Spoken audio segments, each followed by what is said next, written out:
Hello, I'm Mark Baer. You're watching YourTown television program. I'm with Craig Krull. This is the second segment that we've done.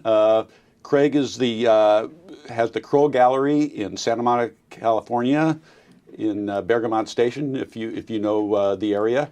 And Craig has moved up here part-time and getting more involved in the community, and hopefully will bring a national and international flavor to the area.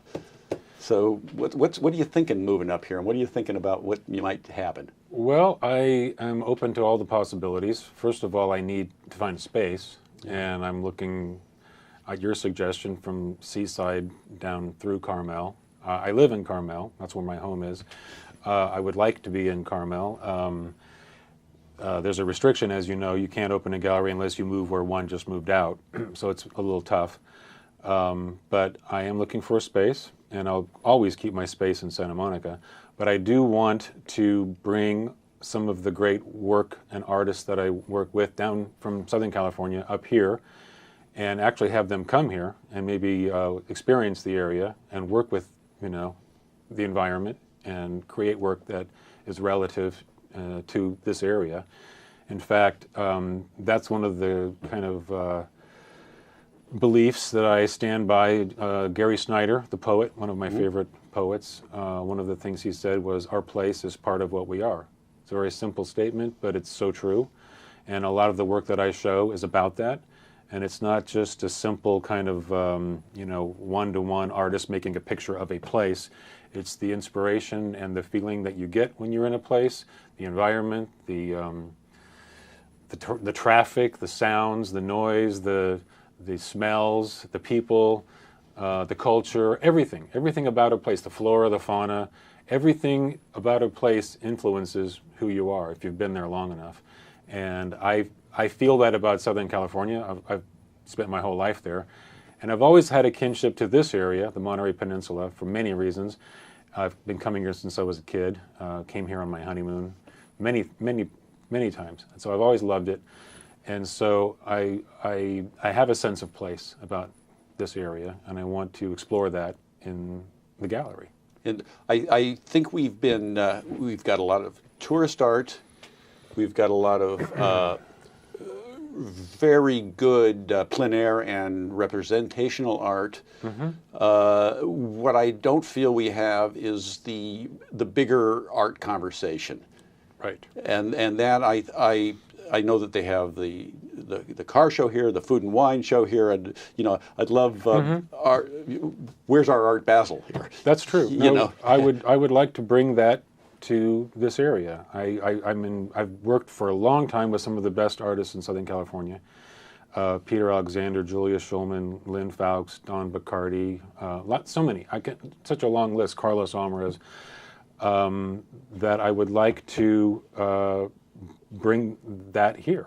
I mean, Chris Winfield does a good job, in my opinion. He has a lot of important artists, but we can always add more. Yeah, there's art is so many different things. It's a commodity, it's a decoration, but it's also a sacred thing. And I think the people who really, what we were talking about before, there's art that can live in an institution, art that can live in your house. And if you're the kind of person that art gives you nourishment, you really want to know more. And again, I'm very much really interested in the news. So there's a lot of there's some great historical art here, but you don't see so much really new art involved in the bigger conversation. Right. Nourishment is a good word, because that's what I get, and that's what I'd like to bring. And I'd like to see panel discussions, artist talks, poetry readings, all sorts of things that can create a dialogue, because that's what you want. It's not just looking at a pretty picture. It's much deeper than that, and raising questions and issues. And I'd like to bring... So what we've done here is we've left it to the museum Now, how do you, what's now the new relationship between the gallery and museum? Because that's what we're not, that I'd love to see. Well, I'd like to create I don't know, I haven't met the new director at the Monterey Museum of Art yet. I'd like to create a relationship. You know, like I said in our prior segment, the gallery scene for me is kind of the locus, where it starts. And that's the kind of platform where I would like, I don't know that many local artists, and I would welcome the opportunity to meet the creative community here in Monterey, in Carmel. And it's a really good, deep creative community, and I think as in many places there's a deep creative community, but they're not necessarily organized, or there's not the person who plays the role that you play, which is a curation role, which is an underappreciated talent. Exactly. You know, it's a job, it's a talent. It's not that you're the guy that rings the cash register. You know. Yeah, it's a different thing. It's a very different thing. It is a business, but I would be much richer if I was just a businessman, and I'm not. I love art. Art on the, I guess, on the national, international level, is a slightly different conversation, and I think it's good for. I call where we live like a mini-tropolis. It's got, we want to live with all the big city amenities, and it's all here, but you've got to know, as a creative artist, you've got to know what the levels are. You've got to know what the conversation is. You've got to know what the, I don't know if competition is the right word, but it's not the wrong word, but you have to know what you've got to bring to the game to play. Right. And that's so important. Right. So let's talk about the gatekeeper and the artist, because we've been, and this is just for my own personal, interests on this, because I've been the gatekeeper, at the museum, and as a gallery, you're a gatekeeper. When you suddenly find out, when you're on the other side, you have. I don't even know as a gatekeeper if you know how much power you have, and how many gatekeepers I've seen abuse their powers because they hadn't been on the other side of it. Absolutely. There's a Charles Dickens book, and Barnaby Rudge, and there's a character in Barnaby Rudge called Mr. Dennis the Hangman, and Mr. Dennis, he goes in and he berates the people that are about to be hung. He says, "Oh, have some dignity. Don't tear your clothes. Don't grind your teeth." He's the ultimate hangman. He's seen it a million times. Suddenly, Mr. Dennis there is about to hang him, and he's a sniveling little, he's a sniveling little dog, and they have to drag him in because he couldn't be on the other side. Right. And so I've been painting in the last I think almost 6 years now, and the difference between having to come to somebody and show them your work and being on the other side of the being able to judge the work is so different. It's like now I'm with the noose, and it's a whole different thing. Yeah. Well, like I said in the previous segment, I have respect for anyone who believes in their voice, and I'm very compassionate. In fact, a lot of people in the LA community send artists to me because they know I'm more open and compassionate and willing to. So many galleries just put on their website, "We are not looking, we are not accepting this. Don't even try," in other words. But and that's why people send them to me, because they know that I have a sense of decency and courtesy to human beings, and the fact that they are out there, trying. But it's hard. Because like I said, I get, on average 300 or more a year sending me their work through the internet, or coming in or calling me. I mean, I'll be having lunch in front of my computer on the phone, and someone will walk in with the portfolio case and actually walk in my office unannounced and say, "Can I show you my work?" It's like, well, I should do a seminar on the do's and don'ts of how to present your work to a gallery, because that's not the way you do it. I mean, you don't just barge into someone's office while they're having a sandwich and expect them to stop everything. I mean, I can give you a little tutorial right now. I think one of the best ways is to become part of the community.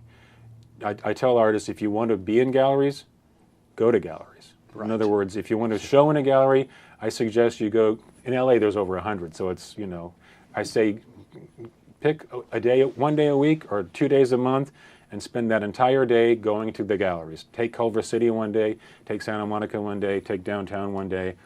Take your time, look at the work, get to know who the gallery owner is, get to know who the front desk people are, introduce yourself. You're becoming part of the community. You're knowing what they're showing. You're knowing what the personalities are of these people. And then when it comes time for you to say, oh, that gallery's right for me, that gallery's not right for me, now I know. I'm not wasting my time, I'm not wasting their time. So many people don't I can't tell you how many people come to my gallery to show me their work and I say, have you been here before? No. How you want to marry me basically, and you don't know who I am. Yeah. So that's the first thing I tell people: get to know. Don't cast a net and try everyone. You be smart and you be confident in yourself enough to know which gallery is right for you. Mm-hmm. Don't say who wants me. Say I want you. It's a lot more direct and confident. And it's you're not wasting your time or my time. Do people know how? I'm curious. When I'm writing, I'm very confident. Painting is such a different thing, and you're a very literary person. I've come to recognize that. Yeah, so it's something a skill set I've honed over years, mm-hmm. and for better or worse, I'm pretty feel solid about it. Mm-hmm. But with painting, you just don't know. Right. Right. And also in writing, you want to be understood. You want to be clear. Mm-hmm. You want your message. In art, you want somebody to kind of get what you're doing, but have the meaning be right on the tip of the tongue. Right. So it's not quite articulated. Right. You don't want to give it all away. And as the artist, mm-hmm. you don't want to. If I know what I'm doing, mm-hmm. in other words, if I know what I'm setting out to do, and I've got a message, and I'm not surprising myself, then there's no, no surprise for the artist, no surprise for the audience, kind of thing. Right. It's such a magical thing, but it's hard for an artist to know what the level is, where. In other words, it's art. Art to me is about how much energy did they put in, mm-hmm. and how did they refine that energy, mm-hmm. and how does it fit together? Mm-hmm. And, it's not drawing a pretty line or it's just that thing that has that magic. Mm-hmm. I come from the is this a sacred object or is not? Does this thing have life in it? Does it breathe or does it not breathe? Right. And that's so hard to. Have any sense of self about. Yeah. Are you getting there? Are you not getting there? What is it? Well, that's another reason that I suggest that artists go to galleries. That's part of the learning process and being aware of what's out there. Because there's a lot of really good work out. There is. I mean, I have to say that Los Angeles has. First of all, there's a statistic that I just heard that there are more artists working in Los Angeles than in any other city in the history of mankind right now. Wow. Partially that's because we have a huge population, but there are more artists working there than in any time. And you have great people. Eli Broad has brought a lot to the city. Yes. There's a lot of individuals that have made that happen. Mm-hmm. Well, we have a history of patronage and major collectors.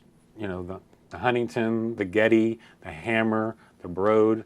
These are all, independent collectors who have created their Marciano. They opened a new collection on Wilshire. So just in the last, can you have greatness? So what we're talking about is that cauldron in LA. How do you make greatness in a small town, and is that possible? Yes, absolutely. There is greatness. There are the conditions. How do you make the conditions because art is usually never an independent thing. It's art comes out of a community. So is that possible in a small place? Well, it's already happened, and that's one of the things that's drawn me to this area. I mean, I love Steinbeck and Jeffers and Weston. I mean, these are legendary figures in American art. And it has happened, and I want to see it happen continually and again and build off of that. And it's just a spark. It's just a flame. It's just creating a dialogue with artists and a community, and that's what I want.